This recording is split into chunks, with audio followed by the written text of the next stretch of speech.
I'd like to introduce our next speaker, Darryl Condon. He's the managing principal at HCMA Architecture and Design. He's interested in design that acts as a catalyst for social change.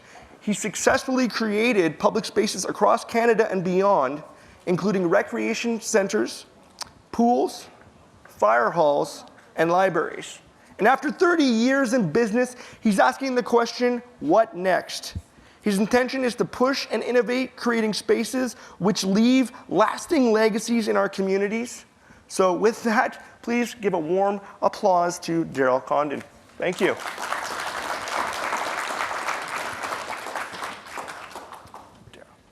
Yeah, you're welcome.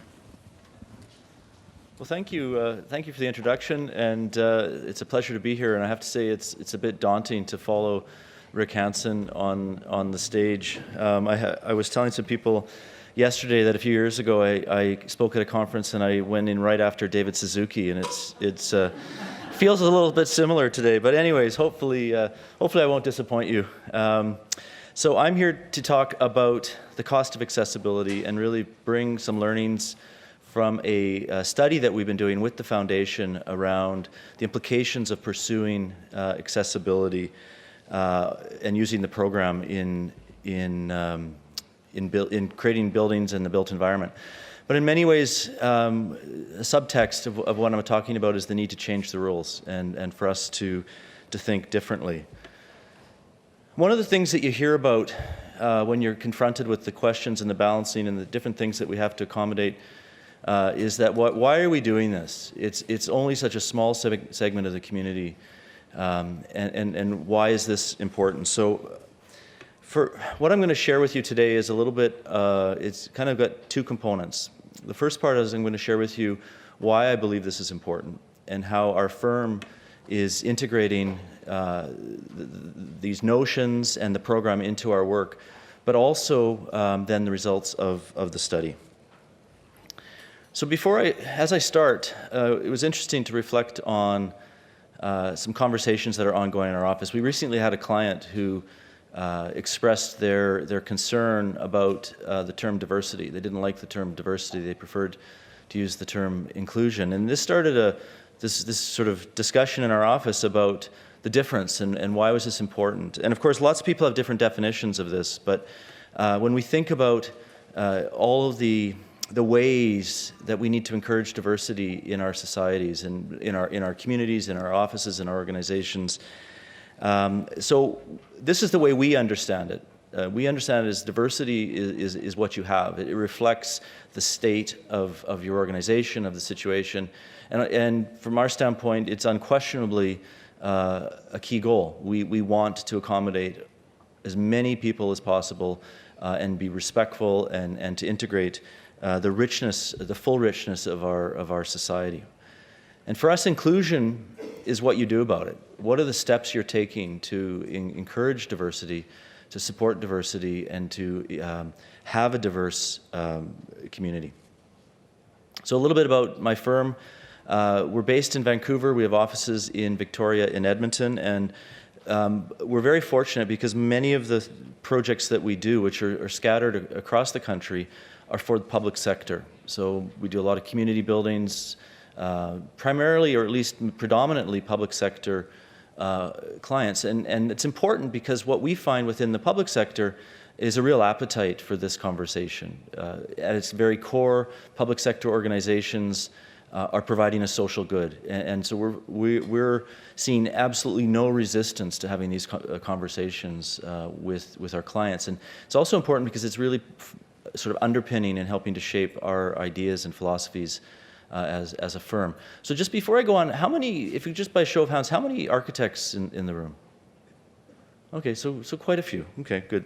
It's always good to know who I'm talking to.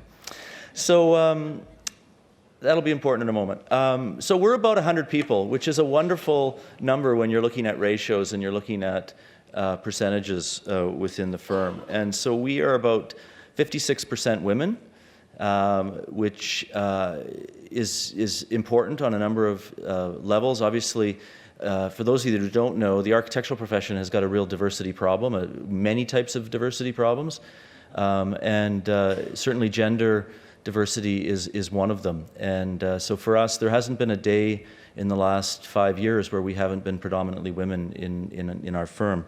It goes beyond that as well in leadership roles. We're not quite balanced. We're about 46% in leadership roles. Again, I think this is really important in terms of the culture of our organization and shaping how we approach.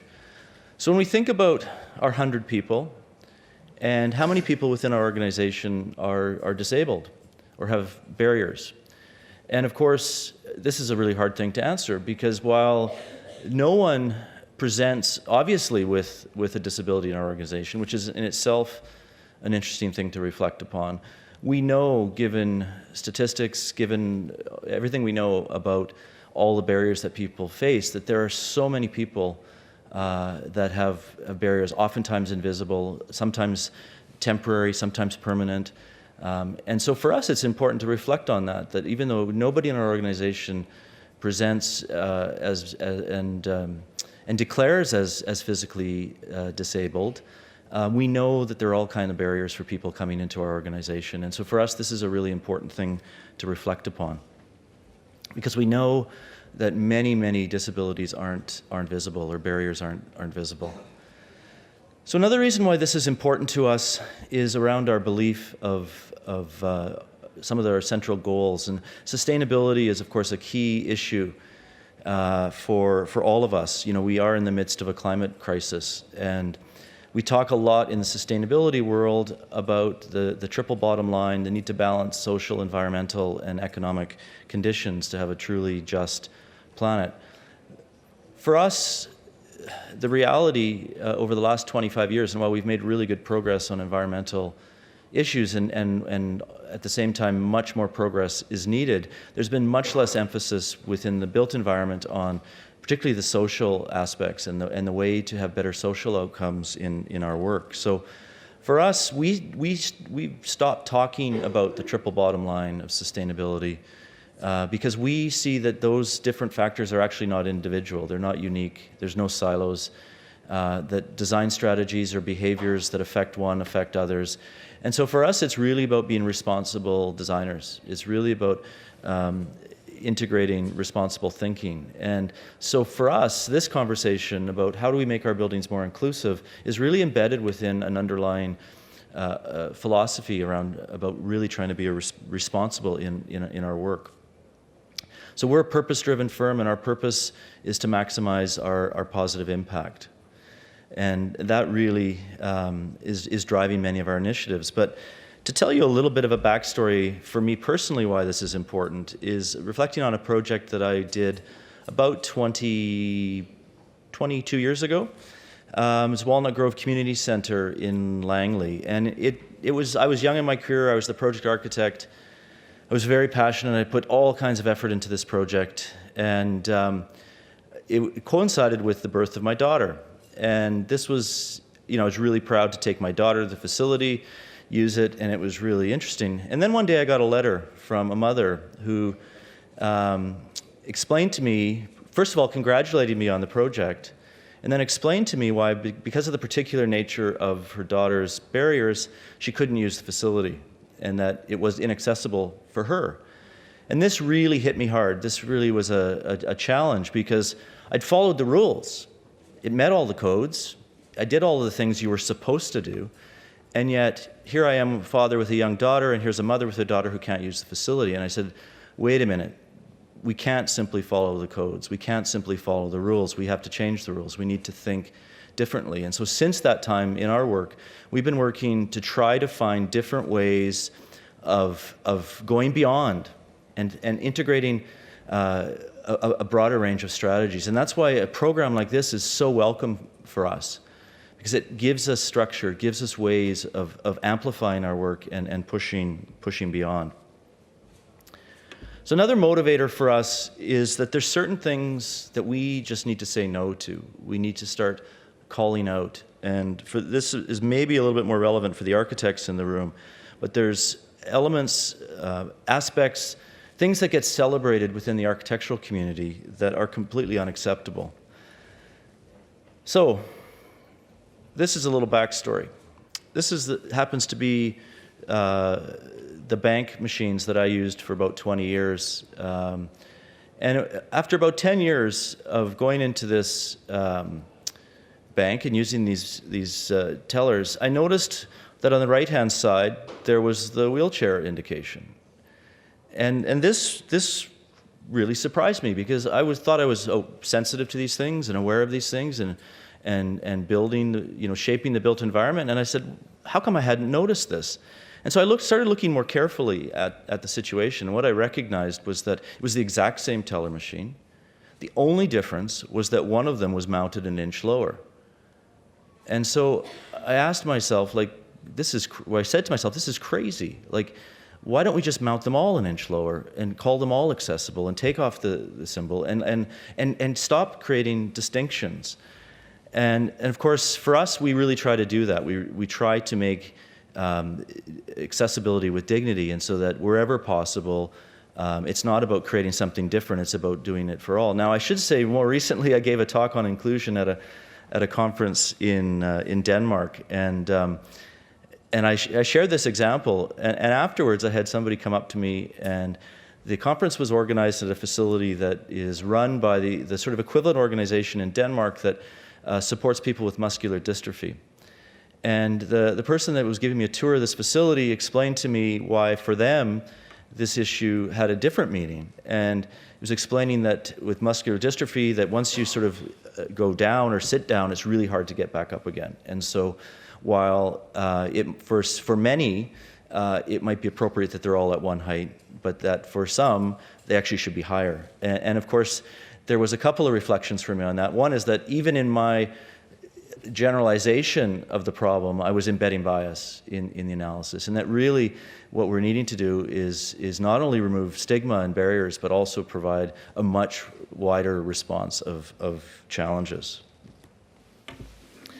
So the built environment around the world is filled with all kinds of really well-intentioned strategies. One of the challenges that we see is trying to specify wayfinding systems or devices is that we don't see any consistency. We need systems. And in some cases, you see an application that might meet a regulation but stops making sense because in its application, it's sending incorrect messages. And we become immune to these things. Once we've met the code, we stop looking. And that's one of the things we need to change. Another thing we need to change is what, as architects, we celebrate.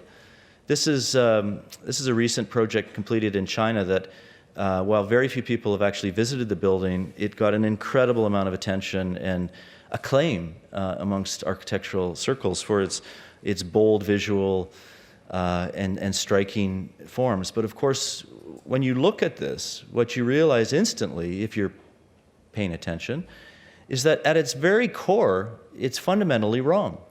That any architectural concept that is so specifically based on inaccessibility should never be celebrated.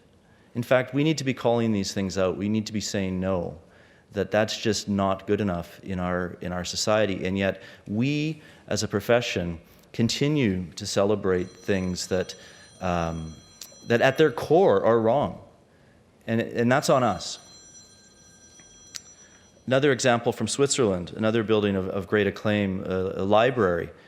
But of course, when you see it in reality and you realize just how many potential barriers there are to use in this building, you have to call into question the original starting point, the formal concept. And as architects, we really have to say no to these types of things. So there's also this an approach that many architects use, which is to comply but really hide it, or try to do it in such a way that it's invisible, or it's sort of bare minimum compliance. And this is a photo of a stair I took also in Denmark from earlier this year in a major public building, a new public building, a library and community facility, by a very, very prominent, globally recognized architect. And you see a couple of things in here. Is one, an absence of handrails, but I really want to focus on the tactile warning strips at the nosing of this stair, which were sandblasted into the concrete. And maybe were valid on the day that the building opened, but through wear and use, they're really imperceptible, even to somebody with reasonable vision, completely useless. And this is an example again that we need to find ways to embrace these design strategies and not see them as barriers to good design, but instead see them as an absolute prerequisite to good design.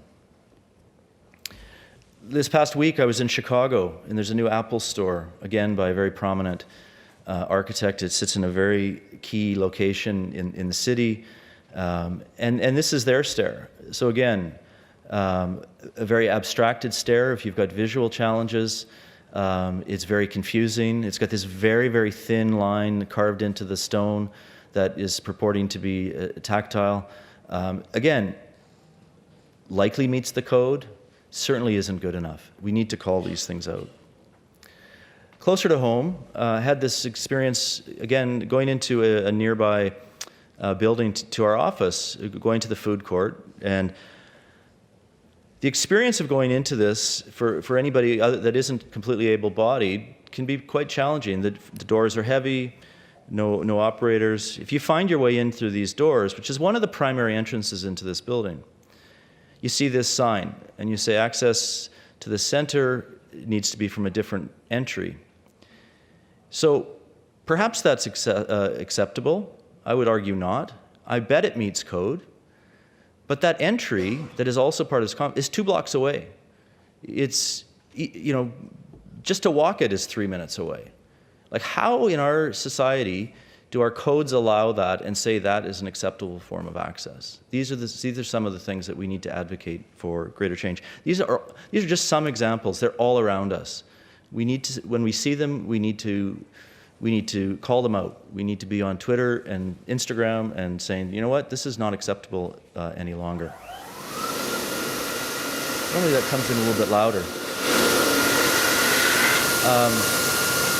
We're also seeing that the nature of challenges that people have in the built environment, our awareness of them are really increasing. And for many, hand dryers in public facilities are a huge barrier. And we need to find a way to deal with that. We're seeing that particularly with autism, that in many cases, the noise, that harsh noise, is a significant barrier. We need to find ways of dealing with that.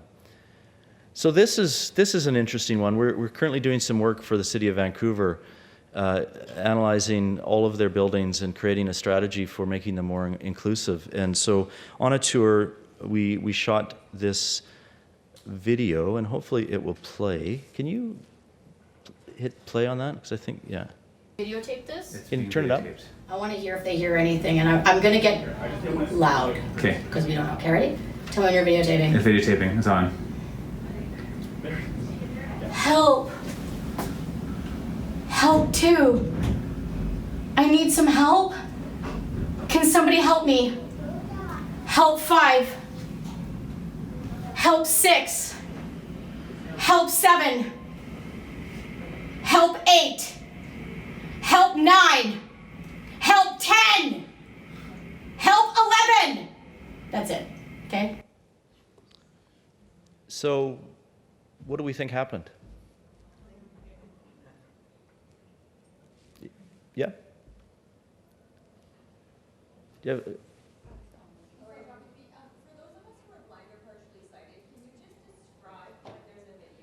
Sure. Sorry about that. So this was a video of a washroom stall that had an audible system for, rather than a push button for assistance. It purported to have a system that by asking for help, it would come. But of course, it didn't. And this is an example of a system that is overly dependent on intervention, on somebody monitoring it, and it's not a good system. So throughout that entire analysis, there was no help that came. Nobody responded to that situation. So again, well-intentioned, but flawed. Videotape this? It's being videotaped. So Building codes are the worst. I'm very critical of building codes, but really what I mean is building codes are the absolute worst we can do, right? If nobody should get any credit for meeting the code. If we don't meet the code, we're breaking the law, right? There's no prizes for that. Our obligation is to go far beyond the code. So code compliance is not in itself nearly enough. Simply providing the access is not enough. Participation is not enough. Inclusive design needs compassion at its core, and so it's really about participation with dignity and participation not as an exception. Getting back to that 1%, people will say, well, it's not affecting me. I don't know anybody who's, but the reality is that we know we all have people in our lives. We're all going to, as was stated earlier, we're all going to face challenges at various times. People have friends, they have family members, parents, children. Like, it becomes an intertwined network of people with barriers to full participation very, very quickly. And so while it may be only a small percentage that are obviously have barriers in their lives, we know it is much greater than that. Rick earlier referenced the Angus Reid analysis. I've got a little bit more detail on that. So in that study, which surveyed Canadians, they said 24% are dealing with challenges, vision, hearing, mobility disabilities, physical challenges themselves. So 24% of Canadians responded to that. Another 30% said that while they don't personally have an issue, a close family member or friend are dealing with a disability or physical challenge. And another 32% are concerned about how these issues will affect them in the next 5 to 10 years. So only 14% really didn't have any particular concerns. So what we see is 86% of Canadians are either directly, indirectly, or concerned about these implications. There's broad support for doing better. And again, similar statistics, that there's broad support that Canadian. I find it strange that only 70% of Canadians say new buildings should be universally accessible. That result really jumps out at me as surprising. It seems inconsistent. 100% of new buildings should be universally accessible. Like, why is it even a question? So again, we really appreciate what the certification program is bringing to the industry. We think it's giving us a way to organize these conversations. We've integrated it into our work. We're finding our clients really appreciate it on many, many different levels. And of course, the way that it's broken down, the way that it integrates different aspects of the built environment gives us a way to push ourselves, gives us a way to hold ourselves accountable and to have these conversations with our client. And we really like that its focus is on providing meaningful access, because we really share that belief that it's not just simply access, it's truly meaningful access. Oftentimes the question comes, or an example it's given, is the way that LEED helped to transform environmental aspects of design. And there's a lot of parallels, and there's a lot of reasons to look to LEED and the way that it was adopted, because LEED was really successful in transforming the market and pushing the market to be different. And while you might argue current merits of LEED certification, you cannot argue that the entire industry has moved tremendously in the last 25 years. And so we really think that this program is going to have similar impact and can have similar impact and really shift so that we're not having to have special conferences talking about this. We're just doing this, and we're doing better and learning more as we move forward. So I do think it's a valid comparison to the LEED certification system, and I hope it is as impactful when we look back on it in the future. So one of the things we've done as a firm is we've taken the system and reflected it to our teams. We've looked at it. We've looked at every aspect, and we've created an accountability scorecard and a phase scorecard so that we can give it at the beginning of a project to the team and say who's responsible for thinking about what and at what stage. And so now our project managers have to use that as part of their work, and it's a way of ensuring that it is integrated into each project. We're also finding it really interesting, sort of secondary use of the system around policy development. I mentioned the City of Vancouver.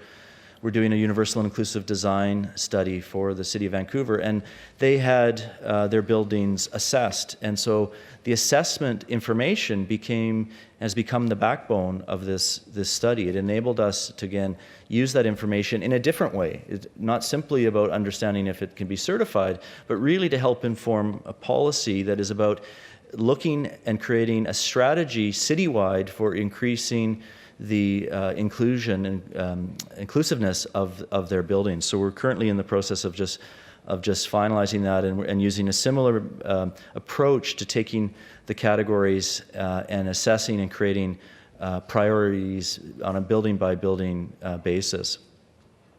So this involved a lot of on-site analysis, looking at the situations both inside and outside of buildings, and we're creating building by building assessments and strategies about where the challenges are, and then setting priorities. And so the city will hopefully be coming up with a comprehensive strategy to overhaul their existing buildings. And there's been a lot of consultation and collaboration around priority setting as well, because ultimately when you're looking at retrofits, we know there's challenges, and setting priorities is a key component of that. So anyways, that's the kind of the backstory. Now I'm going to share with you the feasibility study, the cost comparison study that we've been doing with the foundation. And so our task was to compare the certification program to both the National Building Code and the Ontario Building Code, and to answer the question of what is the incremental cost to go from base building code to a gold level certification, to try to answer and demystify this challenge, because we hear, oh, it's too expensive. It's going to be too expensive. And so our task was to try to answer that question. How expensive is it? How much of a barrier is cost going to be in achieving a gold level of certification? So again, the objectives were to compare that and again to quantify it, be able to look and develop cost metrics to be able to report out on that, and also generate knowledge that will help shape an advocacy position for the endeavor and for the program and for doing better work. So we looked at the rating system documents and the CSA standard that is referenced within them. That was our baseline for comparing the program. We looked at the 2015 National Building Code of Canada and the 2018 Ontario Building Code, and of course its related requirements, and we compared both. And we needed to then break it down into 3 stages. The first step was to compare the certification program to code. The second was to analyze the points within the system, and then the third was to actually then do the costing analysis. So the first step was comparing to code. And so I think we're probably familiar with the general structure. We have categories, elements, and features. So the first step, we looked at the features. We looked at the features within the element. And what we found is that there's 5 different sort of buckets or categories of features. And there's those within the program that are essentially similar to code or equivalent to code. There are those that where integrating those features go beyond the code but really have no additional cost. There are those that go beyond the code that have additional cost. And there are those that have additional cost and area, which of course are more significant and more impact because they both increase the cost and the area that requires to integrate those. And then we found a category which was interesting about areas where they were actually less restrictive than the code, which we were curious about. So we dug into that. I'm going to talk about that. So to do this, we created this really detailed spreadsheet that was massive. It took 2 monitors to organize.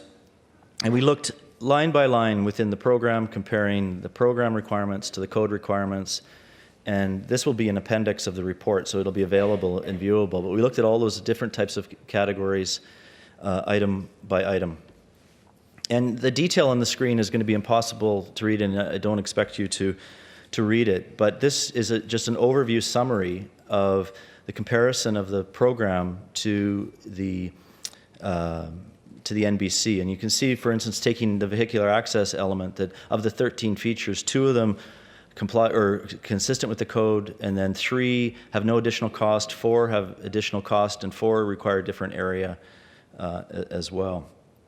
And then we look at the totals as well. For residential projects, we had to split that into 2 because there's different requirements depending on the nature of the residential, but that became the baseline for the analysis. Interestingly, when we compare the Ontario Building Code to the National Building Code, the Ontario Code is more stringent, and so there's everything kind of shifts a little bit, and there are more elements that within the program that don't comply with the Ontario Building Code, incidentally, as well.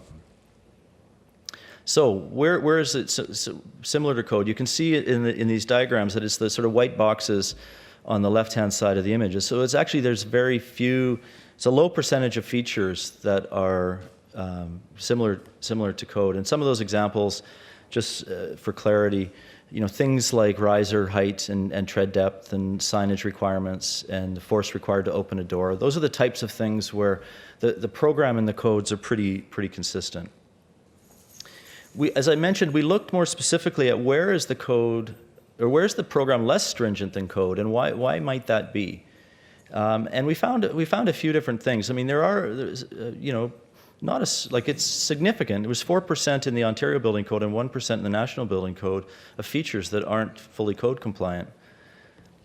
And part of that is because there's, in some cases, a different philosophy at play. So, for example, 2.41, the main entrance in the program, the main entrance is accessible and doesn't require an alternative. So this is about dignity. It's about you have to be able to use the main entrance, whereas the code says 50% of entrances need to be barrier-free. It doesn't deal with primary entrance. It doesn't deal with... So there's situations where you might have multiple entries where the NBC would require more accessible entrances than the program, right? And so there's a different philosophy at play. In some cases, it's because of misalignment of standards. 4.32, the arrangement of seating with clear space. Simply, the difference is that the certification program references a lesser area requirement, 850 by 1350, rather than 900 by 1525. So these are some of the things that our analysis is going to help the technical committee moving forward in terms of making adjustments to the program as well. So once we really got a strong understanding of the difference, we were able to move into step 2, which was looking more specifically at the points. Our mandate was to look at the difference to gold, which is 80% of available points. Now, we do know that depending on the building and the situation, there's a different point total that becomes applicable. So we couldn't look at it from a number of points. We had to look at it as a percentage of points in our analysis. And in our various case studies, acknowledge that there's different points available or not. So that was one of our challenges. We also know that there's, depending on the building type, there's different points for different features, and some are mandatory, some are not. And so all those complexities were part of our analysis. But what it reflects is that when you start trying to do this type of analysis, there's a high level of complexity in terms of just the variations and the variables within the system. And of course, not all features apply to all building types as well, so that was another factor. So we looked at 3 of the different site types: public spaces, commercial spaces, and multi-unit residential, and then our analysis looked at them individually and then averaged them to get the results. And so here's a summary of those results. What we found was that 35%, so you could get a score of 35% by simply meeting code. So roughly a third of the points of the features are achieved by National Building Code. It's slightly higher for the Ontario Building Code, about 42%. But you're a long way from baseline certification by meeting the code. Again, reinforcing that building codes are absolutely the worst that we can do. Now, interestingly enough, you can easily reach accessibility certified either with the National Building Code or the Ontario Building Code simply by paying attention and being thoughtful. These are by integrating strategies that have no cost impact. but it's by making good decisions, which of course leads me to the conclusion that we have no excuses.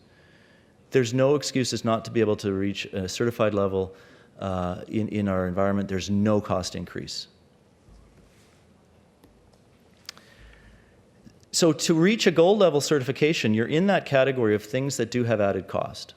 You're not yet in that category of things that require additional area and cost, but you're working within, and you can work within those ideas that come with added cost, but no additional building area. Now, of course, we know that every situation is unique and situational, and you have to make good decisions based on the realities of your project and the community and all the nature of the needs. So it's not to say that you shouldn't look for those things that have added area or added cost, but our mandate was to look at this from a, what would it take to achieve a gold level. So it's achievable within that category.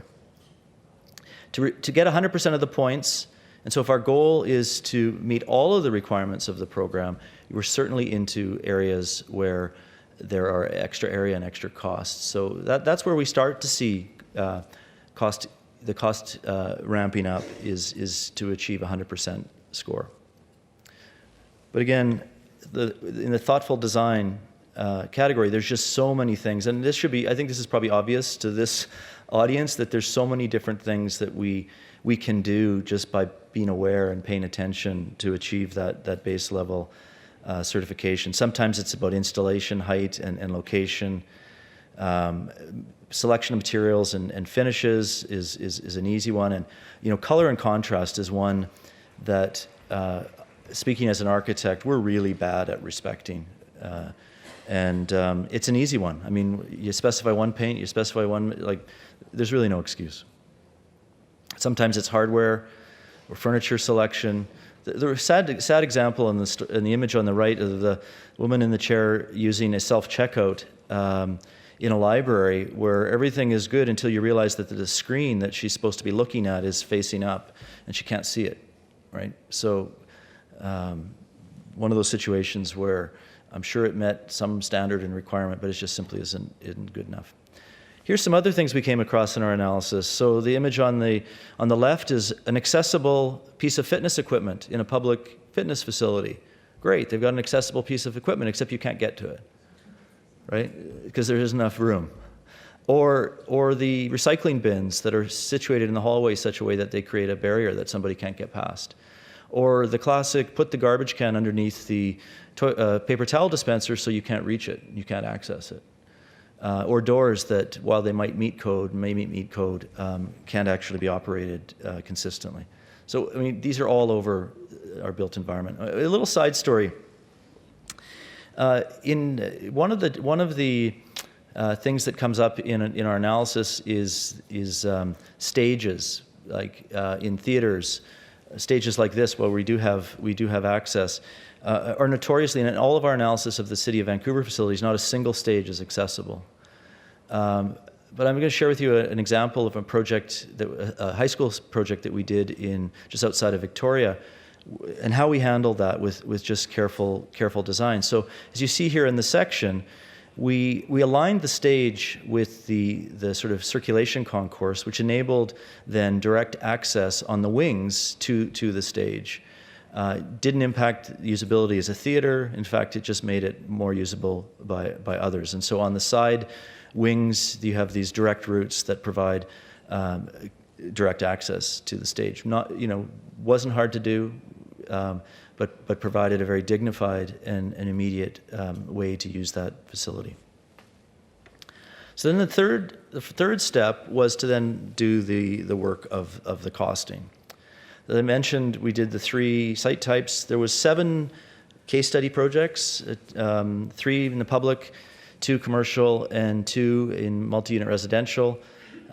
We used our projects partly for expediency because we have work across the country in a wide range of building types, but also because we had access to the information. And so we didn't have to create information. We could just use the information that we had. And the buildings, while the majority are in BC, there's some in Ontario, in Quebec as well in this analysis. They ranged in size from smaller, 7 million, this is in today's dollars, to about over 140 million, so quite a range in scale.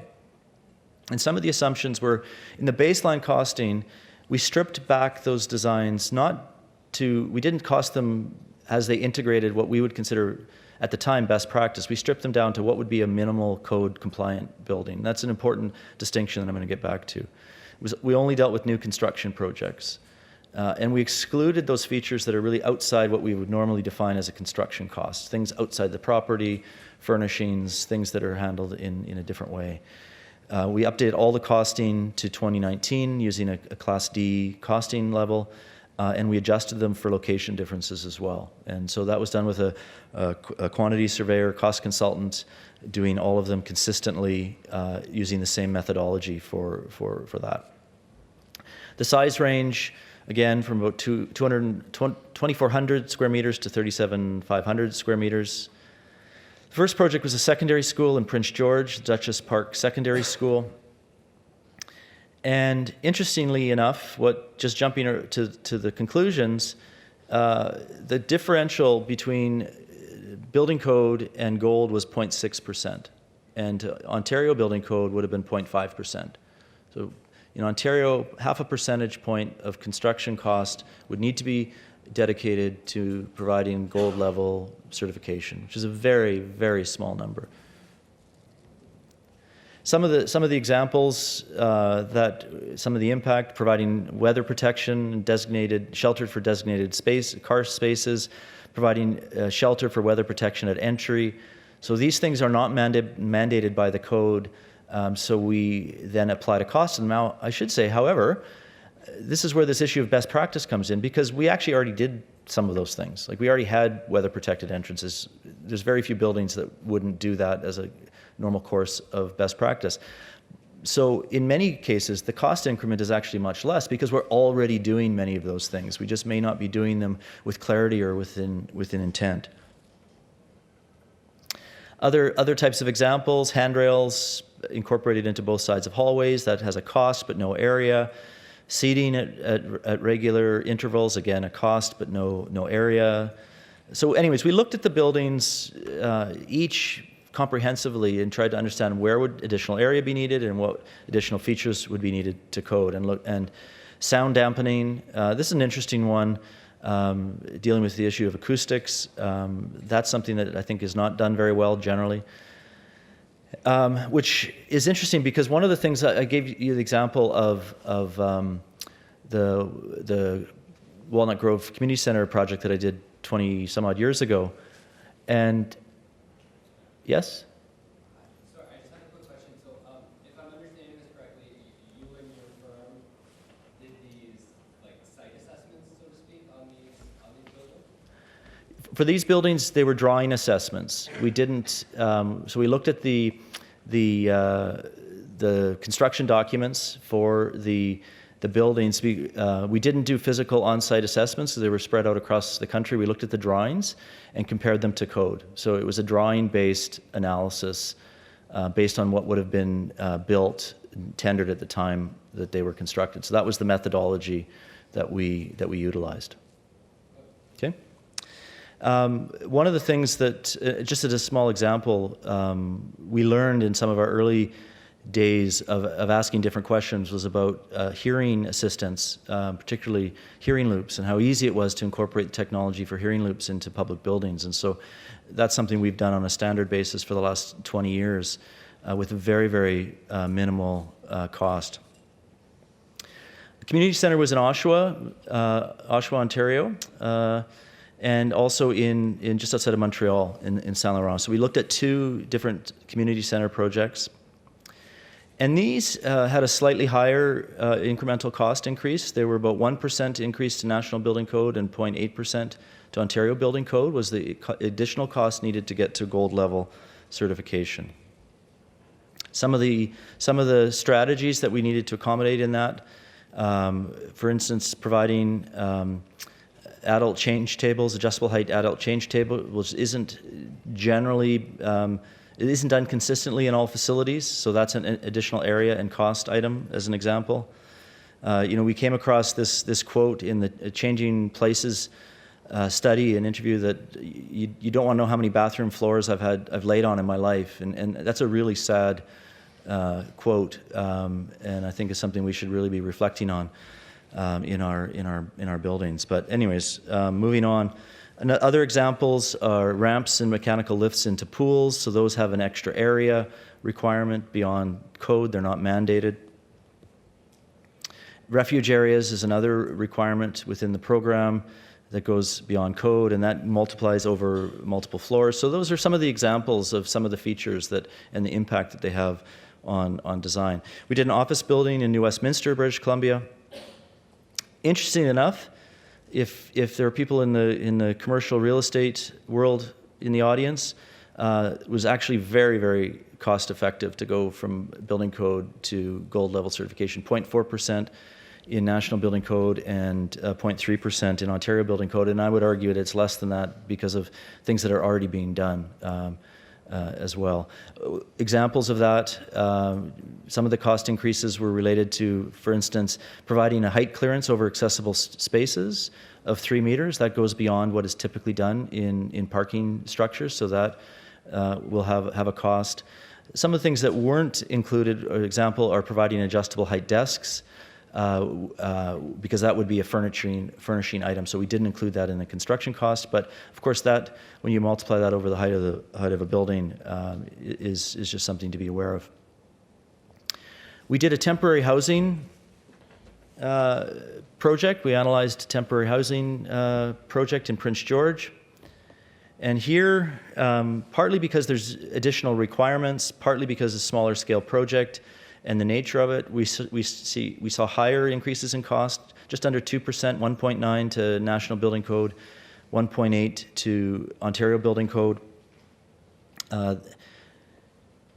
And some of the issues that affected that were providing, the definitions and providing the number of rooms that are accessible, where the building code really doesn't specify that in the same manner.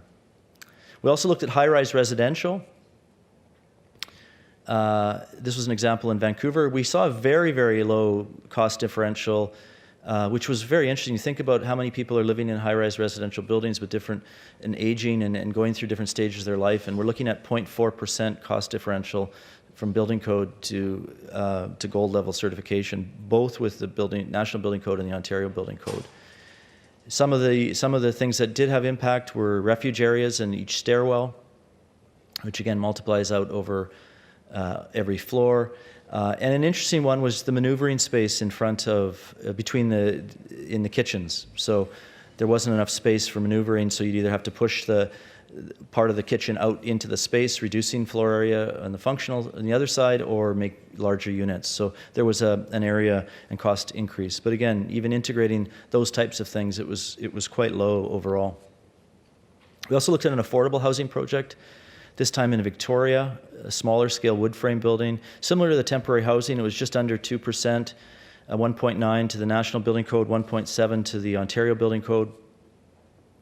Some of the things that we encountered and looked at in our analysis was that we started to see conflicts between municipal requirements and urban design desires and some of the regulations. It was a raised entry that was mandated by the design guidelines, which was in conflict. So again, some of the things that we need to find a way around. So generally what we're finding is that the factors affecting the differences, the size of the building, the number of floors, large and small, the larger the project, the lower the cost impact, because those extra costs blend out over more square footage. The nature of the site and parking considerations was another driver, and residential versus non-residential due to there's additional features that are applicable in the residential area. So, just finishing up here, just to conclude, building codes are the absolute worst we can do, and we get no credit. We should get no credit, absolutely none. We have no excuse not to achieve a certified level for no additional cost. There's just, it's an absolute no-brainer. And I should say that we also looked at what it would take to achieve 100% of the points. Some of you may be interested in, yeah, but gold isn't good enough, we need to go on. We did start seeing more significant costs, right? So on average, to get to 100%, we're around 6.5%, around 6%. So it jumps from about 1% to 6% to do all the features, because now you're into all the features that require both area and added cost. And so that's also contained in a lot of detail in the report. But again, to achieve gold, we're really looking at about 1%, which brings us back to our 1%. You know, how much of a problem is 1%? When we're dealing with decisions around our projects, we manage 1% all the time. I can't imagine a project where we couldn't, through good design and through intention, manage that, particularly considering that we're doing many of the things through best practice already. So I would argue that it's actually much less. And in Ontario, it's even easier because the Ontario Code is more stringent. So it's less than 1%. So my rally cry is 1% for inclusivity. It's not hard. It's right there. We just have to want to do it, and we need to do it more consistently. So to do that, we believe that we need to change our attitudes. And when I mean architects. I'm speaking to myself and other architects. We can't look at this as a nice to have. We can't look at this as something different. This is just one of the many requirements that we have to integrate into our work. We need to also think more broadly about inclusion. One of the things that we're really interested in is gender neutrality in architecture as well. There's so many different areas of inclusion, and once you change your mindset and you say we want to include everyone in our project, and the Rick Hansen Foundation's program is really helpful in an area, but we need to also think beyond that. That isn't in itself an end either. We need better and more consistent standards. This is another area where I really appreciate the program. One of our struggles is really getting access to good and consistent information and things that don't contradict each other. And we really find the knowledge and expertise at the foundation and the resources that, you know, not only through the program, but through the technical advisors at the foundation to be really, really beneficial. And we need more of that. Collectively, we need to share. We need to share our results. We need to share our best practices, our experiences, and rise the entire industry together. And of course, to remember that being responsible as a designer, it's not about creating something special for a few. Responsible design solutions really make it possible for all members of society to participate with dignity. It really improves the experience of the built environment for all, and that's also really important. And again, we can't just do what we've always done. We have to change the rules. We have to think of what our obligations and our expectations are differently, and push beyond standard practice. Thank you.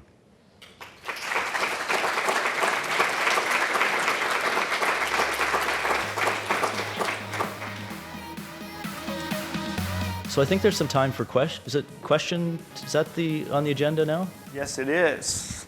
So right now, everyone, we're going to do a little bit of like inside the architect studio, you know, where we have a little bit of a fireside chat. I don't know if there was an intention on having a chair here or not for you. I thought that there was, but that's okay. Before we dive into the questions, I'm curious if it's possible for us to pull up the first Twitter poll results, because it actually ties in perfect to what you were saying about how you were blown away that only 70% of Canadians thought there was an importance for universal design. So it looks like 26 votes. Well, so the thing about this here is when I actually did the vote, it says 100% of the people who voted, which of the 26 votes, said all of the above, meaning that everybody would benefit most from the RHF Accessibility Certified Gold program. And I think that that's really, really important, right? Because I think that ties into more of the legitimacy behind what Canadians truly feel. So I'm curious about that study and how they only captured 70%. But yeah, if you want to take that seat, that's great. We can kind of sit in front here. We have about... Oh, okay. There is a handheld mic, but I think we're also... Okay, so what we can do is, yeah, great. Oh, we got one out there, so if you can bring that would be great. And we'll leave the one out there for audience questions as well.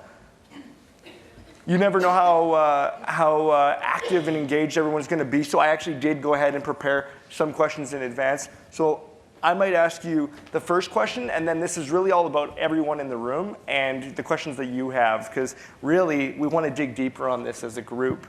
My question to you as a local to BC is I'm familiar with a number of the projects that you've participated in, and I'm curious on what did you learn or do differently from the Walnut Grove project versus the Grandview Heights project, as they're both pool projects, and there's a lot of, in fact, the Grandview Heights location is certified gold.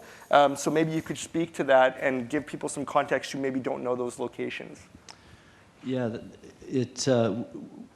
so the Walnut Grove, which was 22 years earlier than the Grandview Heights, they're within about a 15-minute drive of each other, so similar context. And of course, in the 20 years in between those two projects, we learned an awful lot.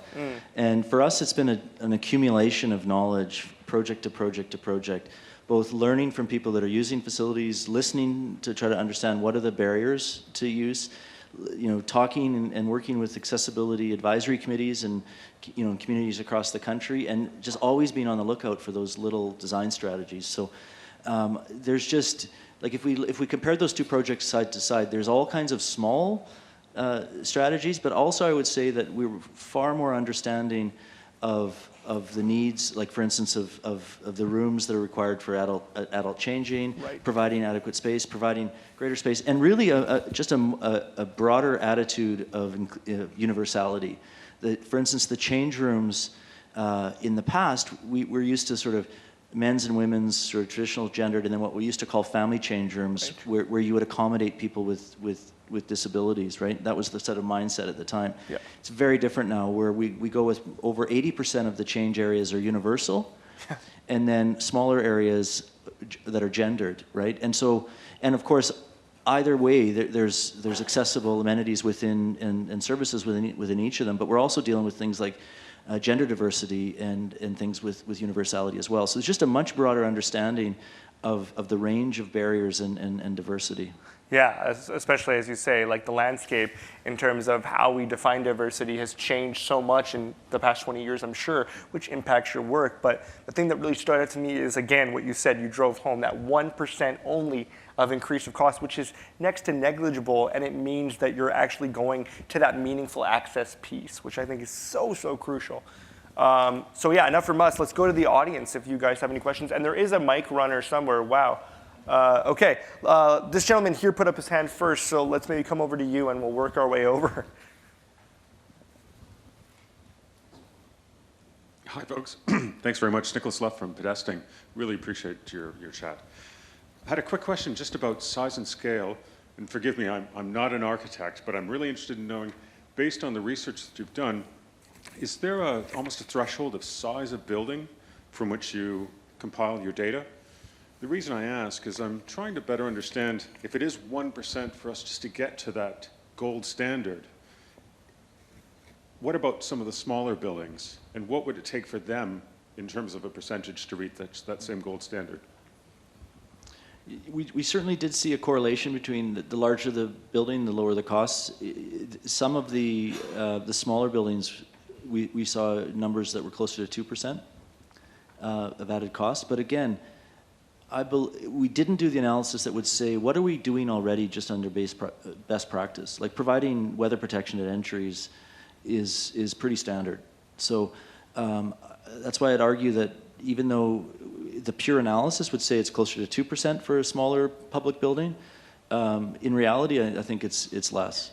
So, but we didn't go that next step, which is say, okay, because for me, best practice might be different than for others as well. So, and it becomes impossible to quantify that. So we just said straight code and program, and so it comes out on 2%. And what it also can't account for in the analysis is if you're thinking about it from the beginning of the project, when, at the beginning of the project where you can make fundamental decisions that are either create something that is fundamentally accessible or not, that there's a cost advantage of that as well. Yeah, the blueprint stage is crucial, and we learned that as RHFAC assessors. Essentially, moving a 2x4 retroactively when you could literally just move it in the blueprint to make the door wider before you even start construction, you're saving boatloads of money. So again, it's like you said, being mindful of everything you're doing and how you're creating. Now, there was a ton of questions in this general section over here. Maybe we'll start with you, ma'am. That's great. Yes, hi. Thank you for wonderful, wonderful and meaningful presentation you got. I'm very happy.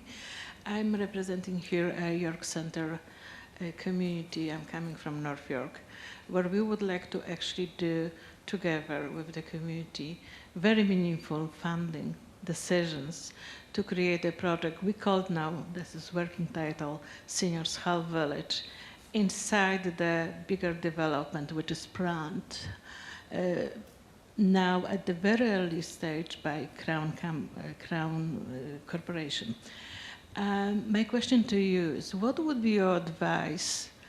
I'm coming from architecture also, but I find out myself, I'm dealing more not with how to create or response to physical barriers, but we are trapped into barriers which are not visible, and barriers between decision making, lack of culture of approach to the project at the beginning with dignity and compassion. So how we can break that?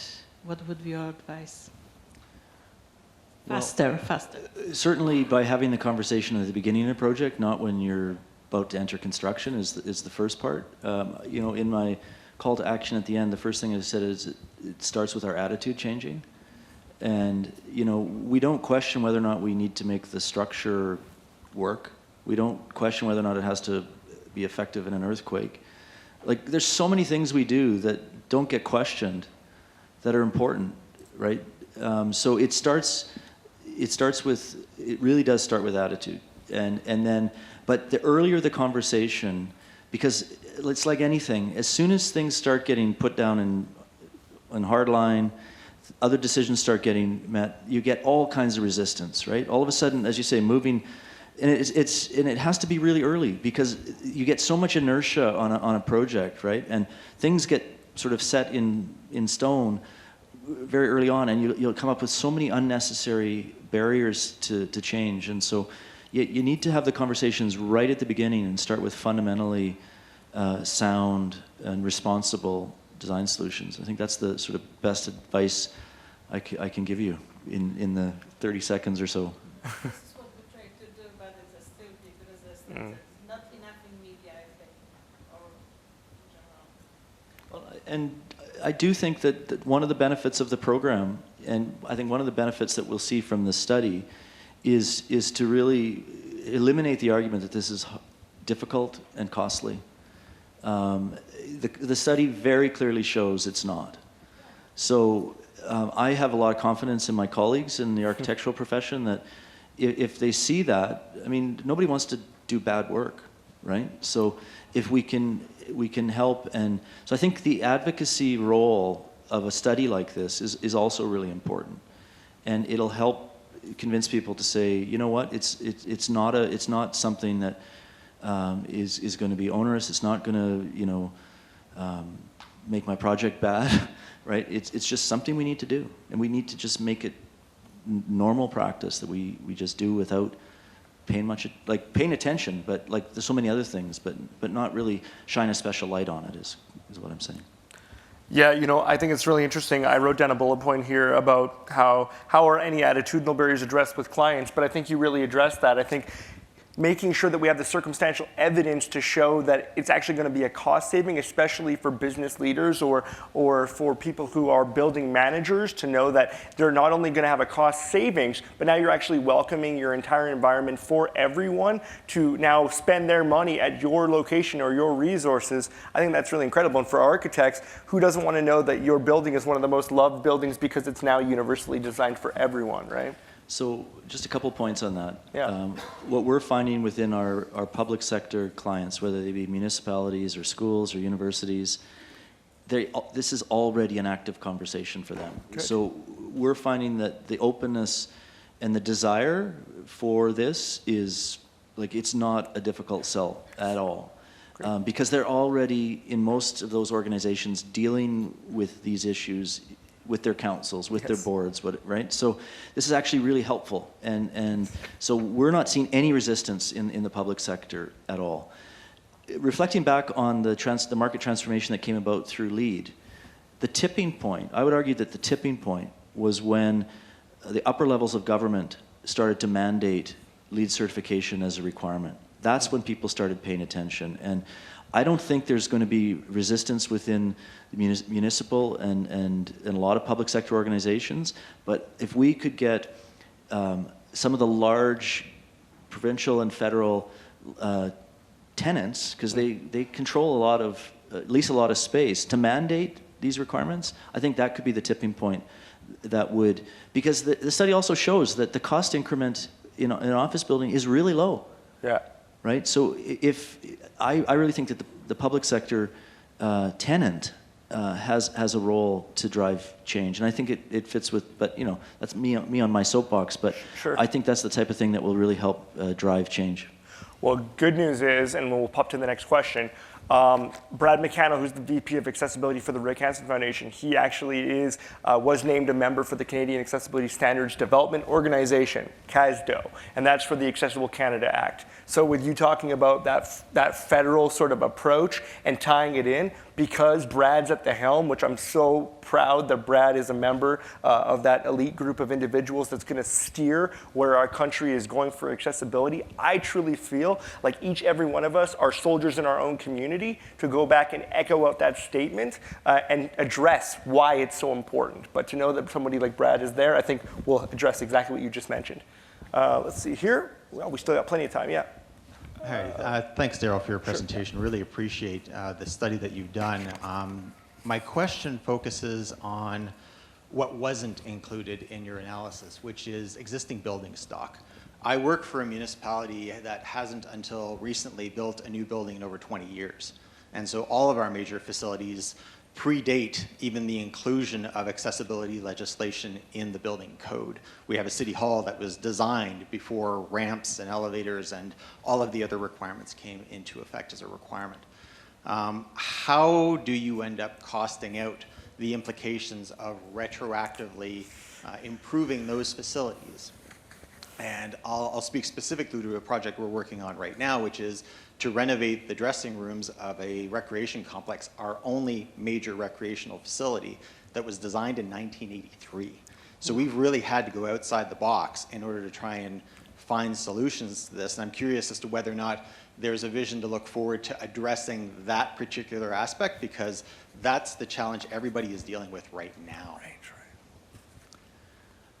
I can't speak on behalf of the foundation in terms of what other research or next steps, but I think you're absolutely right. It's a much more difficult landscape when we're dealing with existing buildings.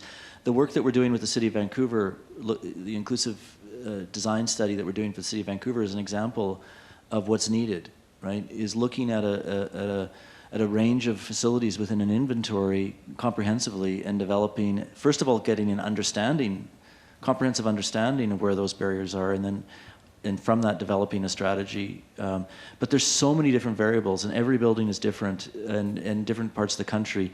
It's hard to imagine how a similar analysis could be done without studying a lot more buildings to create, new buildings. In some ways, it wasn't easy, but it was a lot easier than retrofit. But I don't know, I can't speak on behalf of the City of Vancouver either, but I think there'd be a great conversation between the foundation and the city to see, what have we learned? Because again, the assessments that were done through the program were the foundation for the work that the cities were doing with the city, right? So I think there's a lot of learnings that could be shared between the city, and maybe that could be shared as a best practice, or that might lead to other things. I should say one other thing, because I think it's important that we're really transparent about where there are pluses and minuses or challenges or the barriers that we see and we're going to see.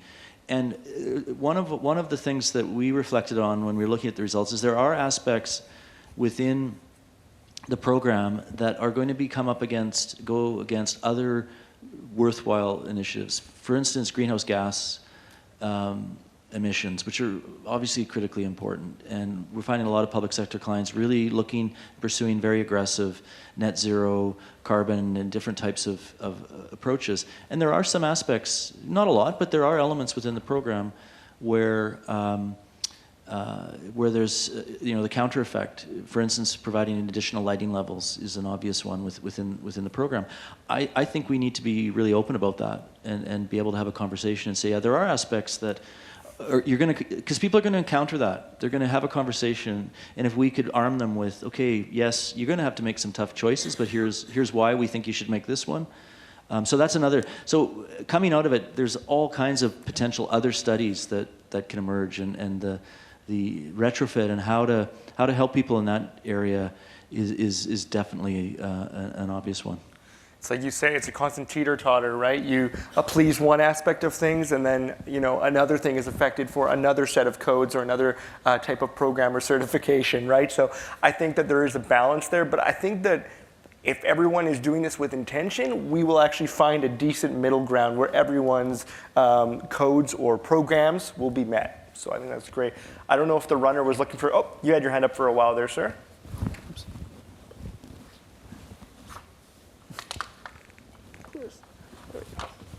First of all, excellent work. My name is Jerry Post. I'm from Nova Scotia. Just want a bit of clarity on the 1%. Does that include the additional square footage required to accommodate, say, larger bathrooms in those refuge spaces? Or is it just additional? So the 1% is, we didn't, to achieve gold, we found you didn't need to integrate any of the features that required additional area. You could achieve gold simply, some have an extra cost, like might be adding a door operator, but there's no extra area, right?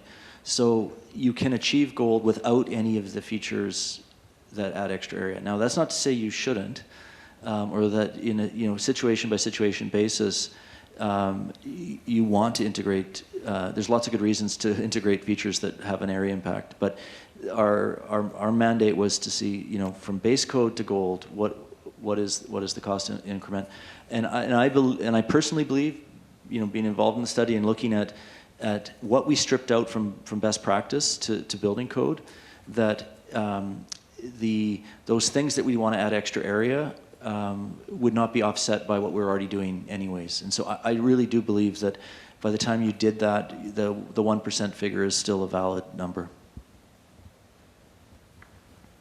There's there's an individual right over here. And then we can get to the gentleman over there after that question's done. That's perfect. So you made it very, very clear that there has to be a change in attitude and for the designers to get on board with this, and I totally agree with that.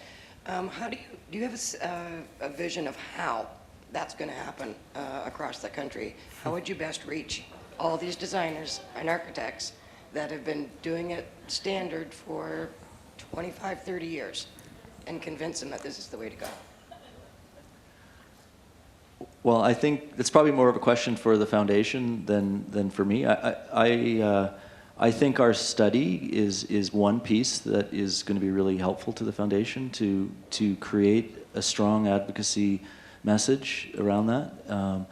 I think it's the intent that the report. By the way, this is the first time this information has been shared. The report is still being finalized, and it'll be made public later this year.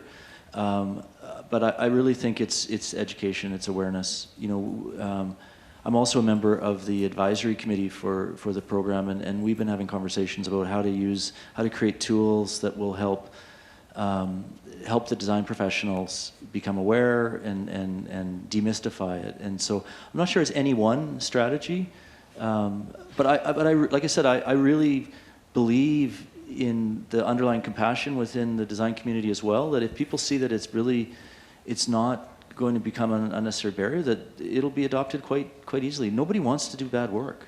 right? So if you show them how they can be better, I don't think it will be as challenging as it might be. But I think it's, it will require education and awareness. Do you see any value in using the associations? The affiliated associations for architects, engineers, designers? Absolutely. I think the foundation as a starting point has such credibility with the public and with other institutions and other organizations. The professional bodies and others that have a stake in are always collaborating with other organizations with more detailed expertise, and there's no question that I personally believe that there's opportunities for collaboration and work between, say, it's the regulators of the architectural profession or others and the foundation to spread the word.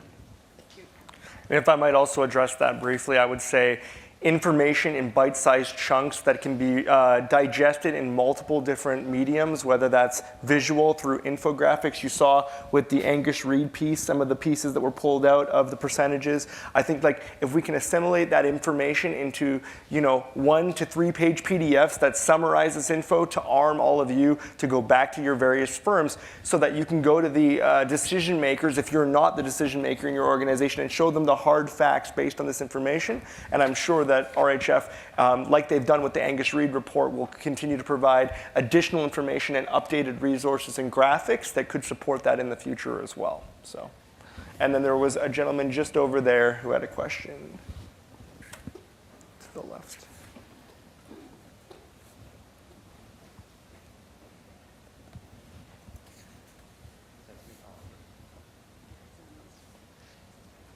Hi, my name's Ryan. I just had a quick question. So during all these kind of studies and blueprints and stuff, it's kind of along the same lines as the question that was just asked, but at any point was like the advisory committees or people with lived experience kind of like a sample group taken to get their opinions of kind of what makes a building accessible, someone with lived experience? Or was it just not to devalue architecture and your guys' education and experience and everything, but just to get the other side of the coin kind of thing, just from that perspective, whereas I'm not an architect, but I'm visually impaired, but I can walk into a building and be like, oh, this is not accessible, right? Because like you said, nobody wants to do bad work, but just thinking outside the box, right? Or maybe a mobility instructor from the CNIB or community living or organizations like that. Two things I would say. One is that the starting point for this cost analysis was the program. And so in developing the program, there was all kinds of discussions with stakeholders and groups. And so our mandate wasn't to redo that or to create the program or even find fault with the program. We were really looking at the program to in comparison to code. So our analysis for the cost comparison didn't, there was no, we didn't go and say, well, this feature would be more impactful than that feature, which, if we'd gone through consultation on the analysis, might have suggested. So in simply comparing the program to codes, it was done sort of analytically and without there was a committee that we were working with at the foundation, and so there was work along the way in terms of shaping it, but and lots of collaboration in that sense. The other example I'd give, I shared some of the work with the City of Vancouver, where we're taking that now further, and that absolutely involved direct involvement of people that are living this every day in the assessments that we did. And we toured facilities with people that have a wide range of barriers and challenges in using them. And that was really, really insightful for us in understanding the difference between codes and reality for people as well.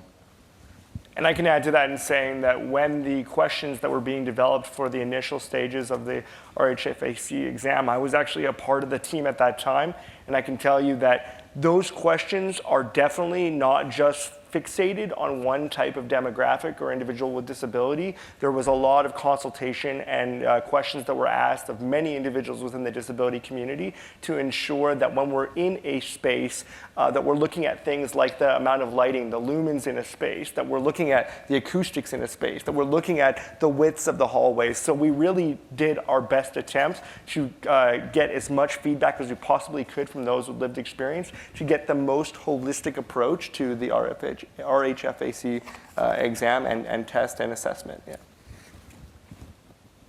Anybody else? Yeah, at the back of the room there. And we have about 7 minutes as well, so if there's one more question that sneaks in, that's great, and then we will be breaking for lunch. Hi. First of all, thanks for the definition between diversity versus inclusion. I think that was really, really important to state out. But the question I have, basically on the cost, if the intent here is to help us to encourage companies and owners to retrofit or make things accessible, and the cost is only based on, or the comparison cost that you've developed here is only based on, call it the existing and the future, is there anything in terms of the actual delivery of it? Because what I saw so far is all about, you know, the material, the product, the change, but to do all of that, there's that labor cost, it's that enrollment, it's the training, the awareness piece that you've been mentioning. Is there a cost for all of that was applied? Again, so this study was limited to what we would typically define as construction costs. So the hard construction costs. So we excluded things that were either outside the boundaries of the site or things that wouldn't typically be considered within construction costs. And so we used the industry standard methodologies for what's in construction costs and how to calculate it, so that we were consistent. So there's definitely elements outside of that were not part of this study. And as earlier discussed, you know, there's no question it would be helpful to have a better understanding of the impact on retrofit, but that was not part of the mandate of this study. And is there anyone that you would suggest that would have that we can actually, you know, approach? I'm not aware of a broad study that looks, the foundation might have more information on that, but I'm not aware of a study that would look comprehensively at, I mean, there are lots of feasibility studies on a building by building basis in lots of different sectors, but sort of bringing that together and making sort of sweeping, conclusions about the impact on a stock of existing buildings. I'm not aware of that type of study. That's not to say it doesn't exist, but I haven't come across one. And the reason why I'm asking is because as part of the, you know, business development community, the hardest thing to do is provide them half, you know, facts. Because at the end of the day, they're looking to see what is to be expected at the very end, what the cost is. And to only provide that half element, you know, it loses credibility on our side, right? To be able to, you know, not be able to provide them the whole cost. But that's, you know, I get that it's not there yet. You know, it's steps, making steps forward. And the first step was to look at new construction and answer that question. And that doesn't mean, you know, this is a constantly evolving landscape as well. And there's other questions that need answers as well. But, you know, this study was really focused on new build to new build, but there's no question there's other questions that remain. Excellent. Thank you. Absolutely. So we do have a hard stop at noon, and we have about 4 minutes left. So if someone thinks they have a real quick question or something they want to have addressed, then absolutely raise your hand. Otherwise, we could break a little bit early for you to start enjoying yourself with some lunch. Anyone? Oh, my wife. Yes. Not quite lunch yet. Yes, exactly. I better not say we don't have time for questions. Yeah. Thanks. My name is Karen. I was wondering if you can speak to one or two features that you've included in a recent project that HCMA is particularly proud of, that really improves the accessibility and inclusion of a space. Just an easy question. Just one or two? Yeah. Well, maybe going a little bit off to the side, I mentioned one of the things that were maybe a little bit outside the boundaries of the study, but I think in a broader conversation of inclusion, I mentioned earlier we're really interested in what gender neutrality means in public space and in buildings. And I think the values of the foundation and the certification program are completely aligned with those types of questions as well. So we don't contain our thinking within the boundaries of the program or otherwise. So for us, the work that we've been doing around how to create gender neutral spaces that recognizes and responds to a whole nother range of barriers has been really fascinating and challenging as well. So that's an area that we've introduced some things in some recent projects that are going to be finished in the next year or so. We're really fascinated to see how that world evolves, because there's very little precedent, and that's an area where we're trying to share and learn, but that's certainly an area.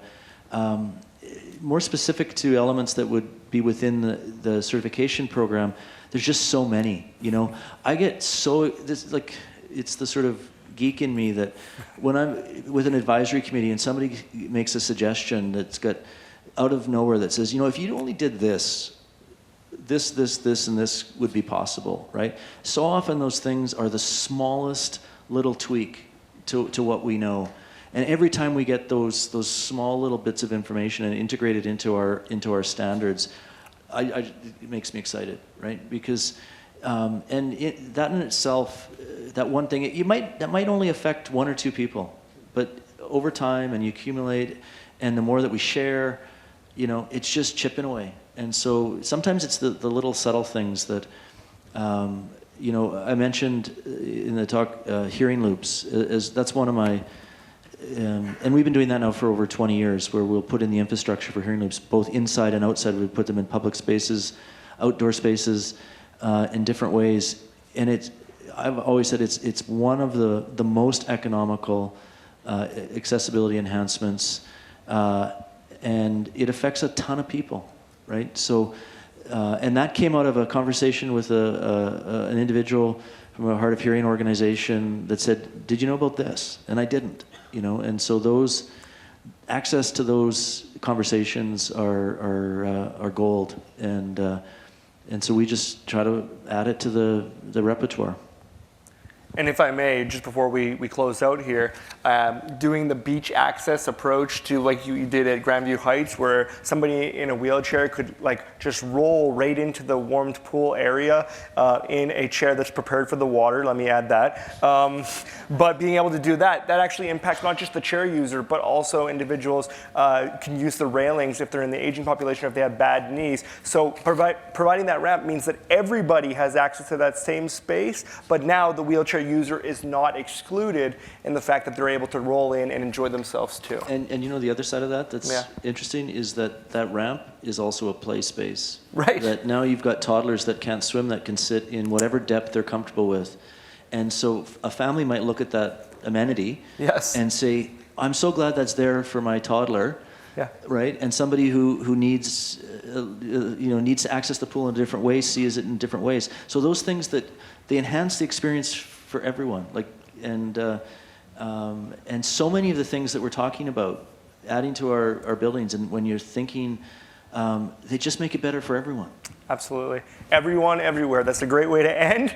Let's get out for lunch, everyone. We have 1 hour, so enjoy yourselves and then come back here to this session. Yeah.